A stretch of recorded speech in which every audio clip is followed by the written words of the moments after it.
Hello guys. हम लोग graph theory की प्लेलिस्ट में हैं और आज हम देखेंगे कुछ इम्पोर्टेंट टर्मिनोलॉजीज। सम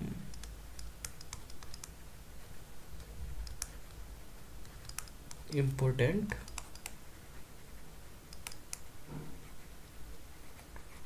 टर्मिनोलॉजी। सबसे पहले तो हम देखते हैं कि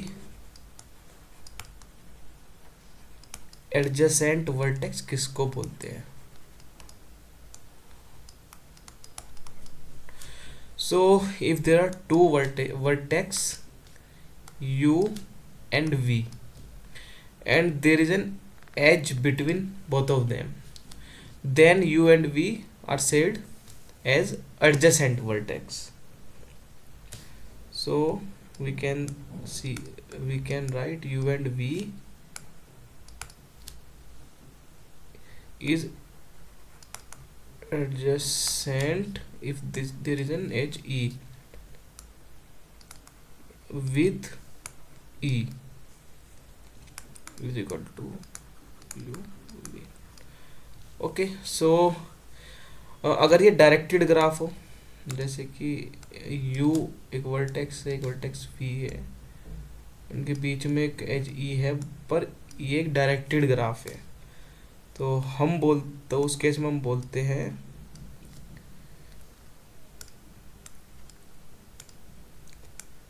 u is adjacent to v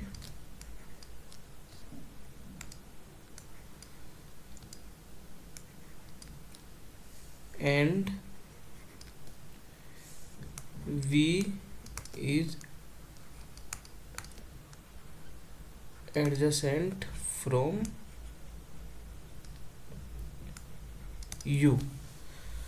सो जैसे u से v की तरफ डायरेक्शन है तो हम बोलेंगे u is adjacent to v and v is adjacent from u.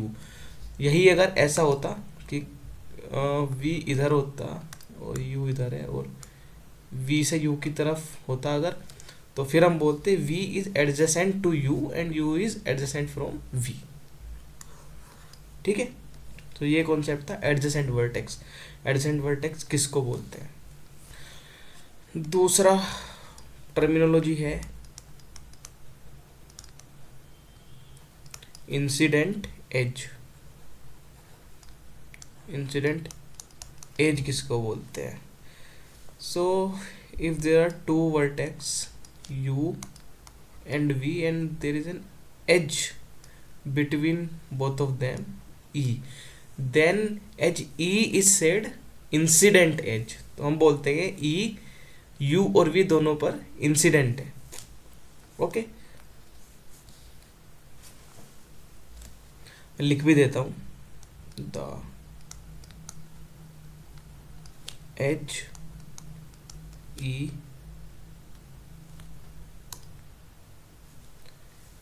that joins the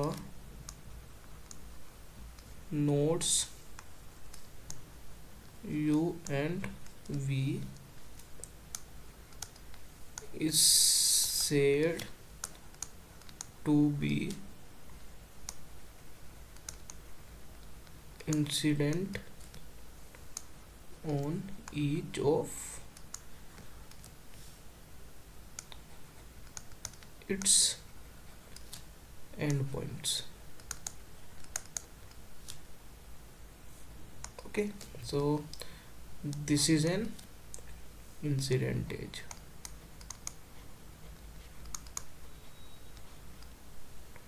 On both of vertices.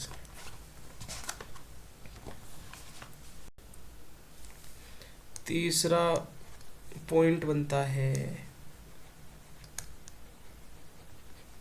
Adjacent as. Adjacent edges किसको बोलते हैं. तो अगर दो एजेस, जैसे हमें कोई ग्राफ बना लेते हैं, ठीक है, ये v1 वर्टेक्स 1, ये वर्टेक्स 2, ये वर्टेक्स 3, तो दो एजेस जो सेम वर्टेक्स जिनके साथ कोई वर्टेक्स कॉमन हो उनको हम एडजेसेंट एजेस बोलते हैं। जैसे ये अगर E1 है, ये E2 है, तो कोई एक वर्टेक्स अगर कॉमन हो तो उसको हम एडजेसेंट एजेस बोलते हैं। जैसे कि E1 and E2 are adjacent edges, ठीक है। फिर अगली टर्मिनोलॉजी आती है सेल्फ लूप किसको बोलते हैं। वैसे तो ये चीज़ हमने पिछली वीडियो में भी देखा था कि सेल्फ लूप किसको बोलते हैं, पर मैं एक बार और बताता हूँ। If there is an edge from Vi to Vi, then that edge is called self loop.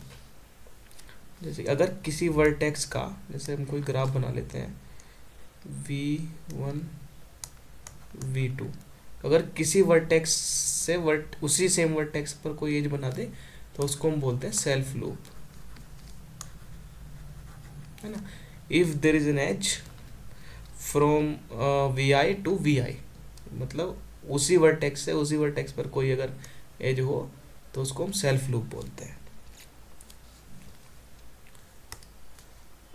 अगली टर्मिनोलॉजी है पैरेलल एज किसको बोलते हैं।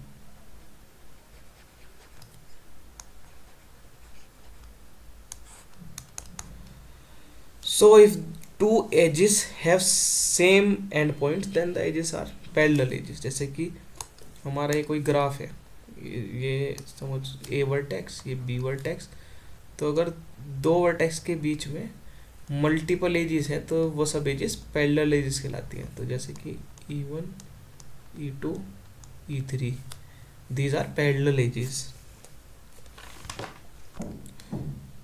नंबर 6 हम देखते हैं आइसोलेटेड वर्टेक्स किसको बोलते हैं। ठीक है जी। सो आइसोलेटेड वर्टेक्स होती है अगर किसी ग्राफ में, जैसे ये कोई ग्राफ ले लिया हमने, इसमें V1 V2, सो कोई ऐसी वर्टेक्स जिस पे कोई भी एज ना हो, जैसे ये V3 है तो इस पे कोई भी एज नहीं है, तो ये एक आइसोलेटेड वर्टेक्स हो गई। This is an isolated vertex. So a vertex having no edge incident on it is an isolated vertex। ऐसी वर्टेक्स जिस पे कोई भी एज ना हो वो आइसोलेटेड वर्टेक्स कहलाती है।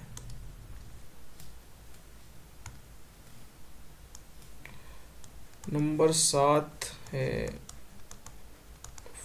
Finite graph. फाइनाइट ग्राफ किसको बोलते हैं। ऐसा ग्राफ जिस पर जैसे कोई एक ग्राफ है ये G vertex and edges, so हमें पता है कि this is a ordered pair of V and E। So a graph in which V and E both are a finite set, both are finite, then this graph is called finite graph. ऐसा graph जिसमें number of vertices और number of edges finite हो, ठीक है, अनगिनत ना हो, हम गिन सकते हो उसकी वर्टेक्स और एजेस को, तो ऐसे ग्राफ को हम फाइनाइट ग्राफ बोलते हैं। उसके बाद हम देखते हैं मिक्स्ड ग्राफ। हमने पिछली वीडियो में देखा था कि डायरेक्टेड ग्राफ क्या होते हैं, इनडायरेक्टेड ग्राफ क्या होते हैं, है ना।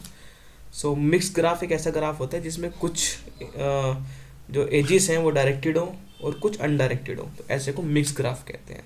सम एजेस आर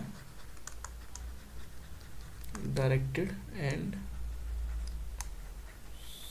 सम आर